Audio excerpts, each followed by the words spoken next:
Hello बच्चों, स्वागत है आपके अपने YouTube चैनल MF2 पर। ज्यामिति से संबंधित क्वेश्चंस ऑब्जेक्टिव के रूप में आपके सामने लेकर के आया हूं। ज्यामिति से कुल मिलाकर के 20 नंबर का सवाल आपके एग्जाम में पूछा जाता है, तो ऑब्जेक्टिव आपके लिए महत्वपूर्ण हो जाता है। तो चलिए हम शुरू करते हैं ऑब्जेक्टिव का सवाल। 4 वीडियो आपके सामने आएंगे, तो चारों वीडियो में लगभग 45 सवाल आपका क्लियर होने वाला है। तो इसमें जितने भी सवाल दिए जाएंगे वो सभी महत्वपूर्ण सवाल हैं, इसी में से आपको एग्जाम में देखने के लिए मिलेंगे। ठीक है, तो चलिए हम शुरू करते हैं इस क्लास को। पहला सवाल आपके स्क्रीन के सामने आ गए होंगे। सवाल ये कहता है कि त्रिभुज एबीसी में पी और क्यू बिंदु भुजा एबी और एसी पर इस प्रकार हैं।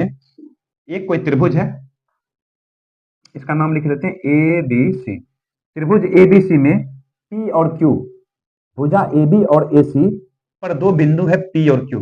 कहीं पर दो बिंदु ले लिए हैं पी और क्यू, इस प्रकार है कि पी क्यू जो है बीसी के समांतर। ये सवाल में दिया हुआ है। एपी बराबर 3, एपी 3 है, पीबी 2 है। उसके बाद ए क्यू 6 सेंटीमीटर है और क्यूसी निकालना है। क्यूसी मान लिया है एक्स को। थेल्स प्रमेय आप लोग जानते होंगे। थेल्स प्रमेय में क्या कहते हैं कि त्रिभुज के किन्हीं दो भुजाओं के मध्य बिंदु, मध्य बिंदु हो भी सकता है, नहीं भी हो सकता है।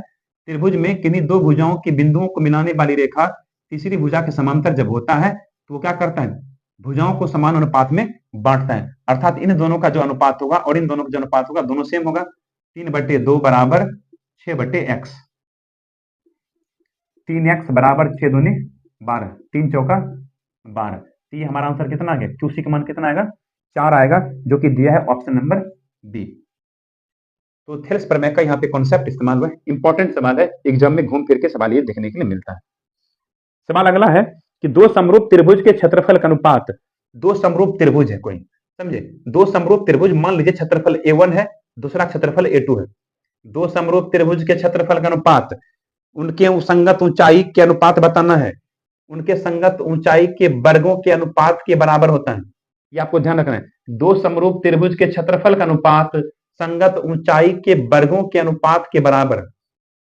और सवाल में हमें देखिए दिया हुआ है कि क्षेत्रफल का अनुपात 9:4। तो हमसे पूछा यहां से ऊंचाई का अनुपात बताइए। ऊंचाई को H1 H2 लिए हैं, स्क्वायर वाला पद इधर आने के बाद होता है रूट के अंदर।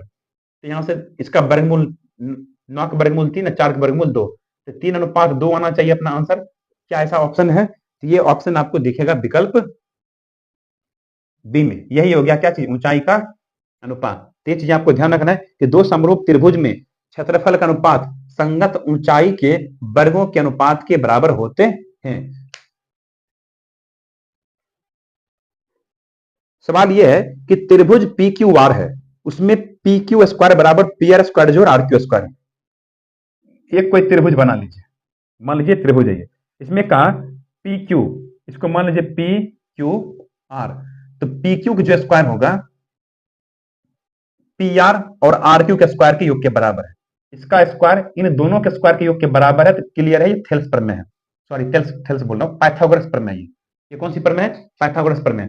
पाइथागोरस प्रमेय ये कहता है कि किसी त्रिभुज में किन्हीं एक भुजा के वर्गों का योग अन्य दो भुजाओं के वर्गों के योग के बराबर होते हैं, वो समकोण त्रिभुज में होते हैं। तो यहां से क्लियर है कि इसके सामने का कोण क्या होगा। सवाल ये कहा कि पी क्यू के सामने का कोण बताइए, तो कौन सा कोण समकोण होगा। तो कौन सा कोण समकोण हो रहा है, कोण आर क्या हो रहा है, समकोण हो रहा है, 90 डिग्री हो रहा है। तो आंसर होगा विकल्प सी। ये पाइथागोरस प्रमेय के अनुसार। सवाल ये है, यदि दी गई आकृति में एबीसीडी एक समांतर चतुर्भुज है, एबीसीडी एक समांतर चतुर्भुज के बारे में दिया हुआ है। नाम है इसका ए डी, यहाँ बी है, यहाँ सी है, ए बी सी डी, ये समांतर चतुर्भुज है। इसमें दिया है कोण ए सी बी की माप बताइए। कोण ए सी बी, कोण ए सी बी की माप आपको बताना है, इसका माप। और दिया हुआ है ये है 70 डिग्री और ये दिया है 55 डिग्री। हमसे पूछा है क्या, ए सी बी का माप बताइए। ध्यान दीजिएगा, ये कैसे पता करेंगे। ये 55 डिग्री है, तो क्या ये 55 होगा? बिल्कुल 55 होगा, क्योंकि समांतर चतुर्भुज के सम्मुख कोण बराबर होते हैं। ये 55 तो ये भी 55। यहां से एक त्रिभुज बन रहा है, ये त्रिभुज, और त्रिभुज के तीनों कोण का योगफल 180 डिग्री होता है। तो ये कितना होगा पता कीजिए। तो 180 में से क्या कीजिए, इन दोनों की योगफल घटाइए, 55 + 70 का योगफल घटा लीजिए। 55 और 70 के योगफल को घटाएंगे। 180 माइनस 5 के 5 7 5 12 घटाएंगे तो 10 में से 5 घटेगा 5, 17 में से 12 घटेगा 5, 55 डिग्री। समझे बात को? ये भी कितना आ गया हमें? ये भी आ गया 55 डिग्री। तो जब ये 55 तो ये भी कितना होगा? 55 होगा। कैसे हुआ ये 55? ये समांतर रेखा है और समांतर रेखा जब एक तिर्यक रेखा काटता है तो ये कोना कोनी होता है एकांतर कोना। जब एक समांतर रेखा के तिर्यक रेखा काटे इस तरह से, समझे, तो ये कोना कोनी क्या होता है? एकांतर कोण होता है। उसी तरह से एकांतर कोण आपस में क्या होते हैं? बराबर होते हैं। अगर ये 55 है तो भी 55 होगा। एकांतर कोण क्या होते हैं?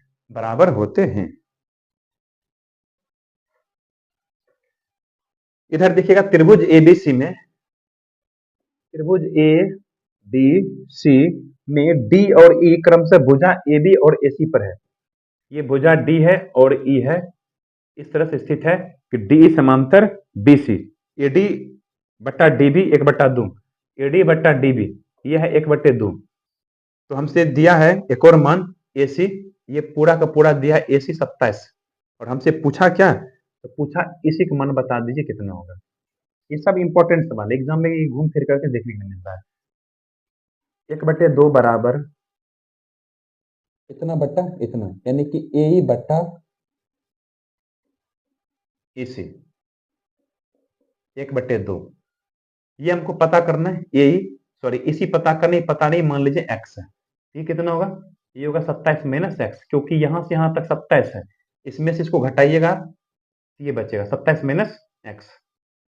तो ए कितना है? ए है 27 माइनस एक्स, अब बट्टा में इसी का मान दिया हुआ है एक्स। इसको हल कर लेते हैं। एक्स एकम एक्स, 27 दूनी 54 माइनस 2x, इधर आके जुड़ेगा 2 1 3x बराबर 54। 3 गुना में इधर आएगा तो कटेगा 18 3 54, यानी x बराबर 18 डिग्री। यही हमसे पूछ रहा था। एसी का माप बताइए। एसी कितना आ गया? 18 डिग्री आया है। ऑप्शन नंबर बी आंसर होगा। अगला सवाल दिया गया है कि दिए गए त्रिभुज, यहां पे एक त्रिभुज बना लेता हूं, ई एफ जी, इसमें दिया है ये एल एम, ये मान 1.8 है, ये मान 5.4 है और ये है 7.2। हमसे पूछा है इसका माप बताइए क्या होगा। यहाँ भी थेल्स पर में इस्तेमाल होने वाला है। इन दोनों का जो रेशियो होगा, इन दोनों का जो रेशियो होगा, दोनों बराबर होगा, यानी x/7.2 बराबर 1.8 बट्टा में 5.4। दशमलव से दशमलव उड़ा दीजिए, यहाँ दशमलव बढ़ाएगा, यहाँ पे 10 आएगा।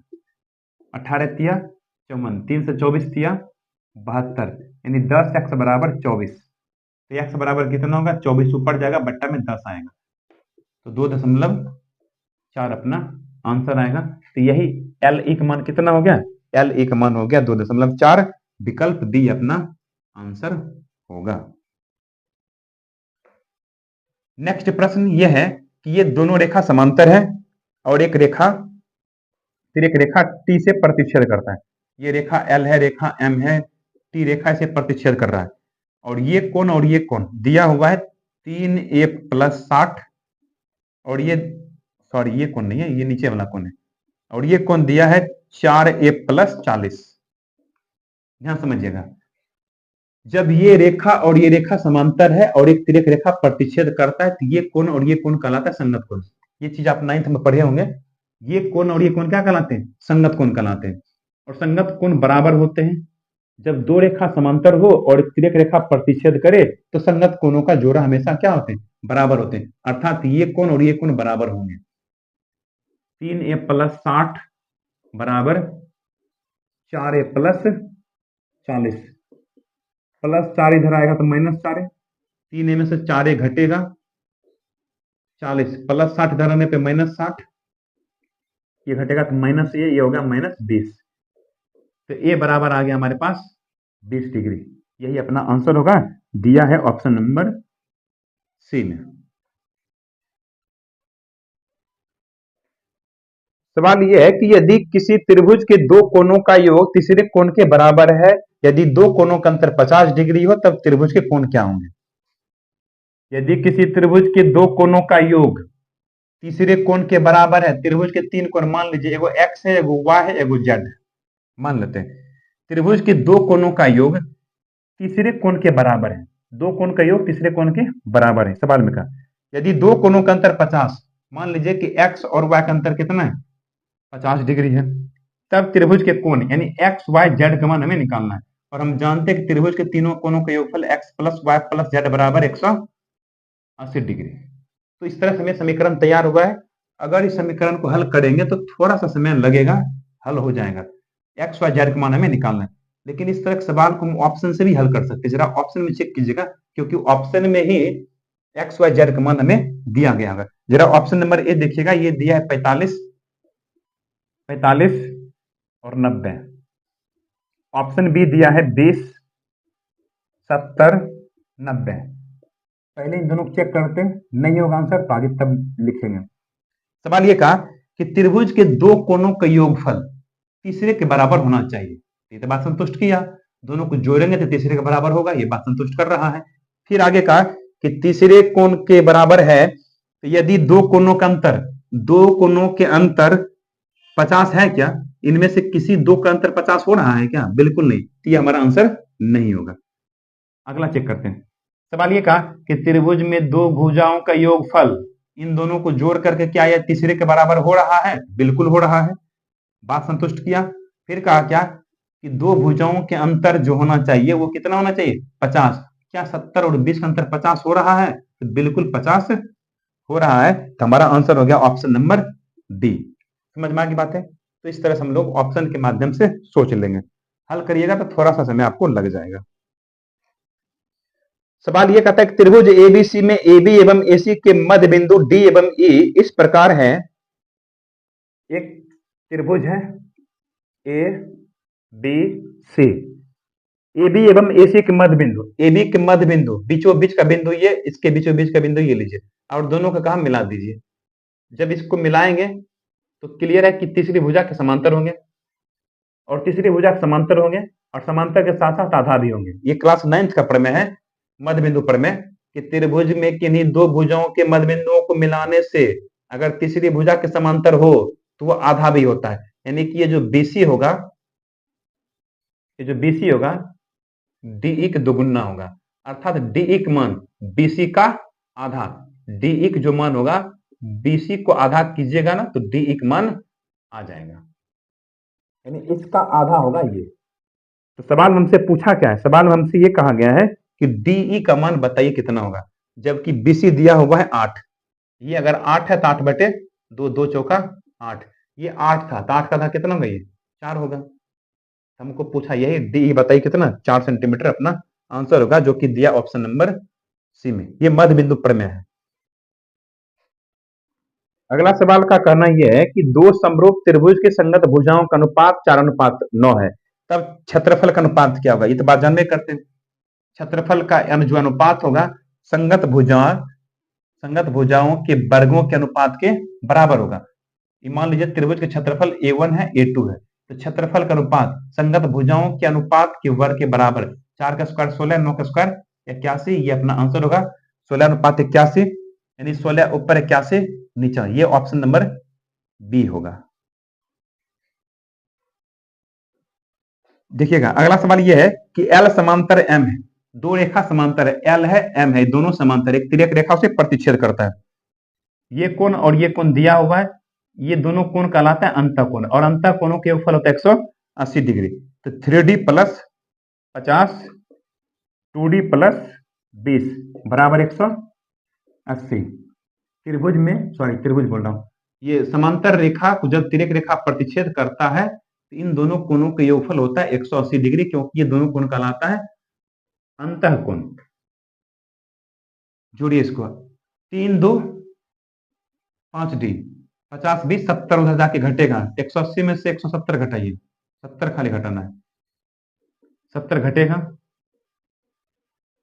5D घटा करके आ गया 110, 5 गुना में हो जाएगा भाग में, 22 5 110, तो D का मान आ गया कितना, 22 डिग्री। यही हमसे पूछ रहा था कि D का मान बताइए, तो D का मान आ गया 22, जो कि दिया है ऑप्शन नंबर ए में। चलते हैं अगले सवाल की तरफ। सभी समबाहु त्रिभुज होते हैं, सभी समबाहु त्रिभुज सर्वांग सम होते हैं, सॉरी सर्वांग सम बोला, सभी त्रिभुज जो होते हैं समरूप होते हैं। देखिए एक छोटा समबाहु त्रिभुज बना है, एक बड़ा समबाहु त्रिभुज बना है। समरूप मतलब क्या होता है? समरूप मतलब ये होता है कि दिखने में एक जैसा होना चाहिए, समझे? छोटा बड़ा आकृति से मतलब नहीं है। इसीलिए समबाहु त्रिभुज जो होता है वो होता है समरूप, समझे? सर्वांग सम मतलब हो गया दोनों बराबर होना चाहिए, जबकि दोनों बराबर जरूरी नहीं है। तो सवाल ये कहा कि सभी समबाहु त्रिभुज होते हैं, तो सभी समबाहु त्रिभुज होते हैं समरूप। अगला सवाल यह है कि दो समान कोणिक त्रिभुजों में उनके संगत भुजाओं का अनुपात सदैव समान रहता है। यह बात कहा था किसने?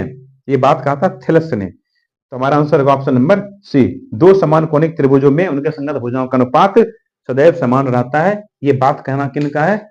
थेलस का कहना है। तो आज का काम हम लोगों का कंप्लीट होता है। 15 सवाल को हम लोगों ने आज कंप्लीट किया है। ठीक है, इस तरह इन सारे सवाल को एक बार फिर से आप लोग रिपीट कीजिए, अच्छे से प्रैक्टिस कीजिए। चलिए मिलते हैं अगली वीडियो में।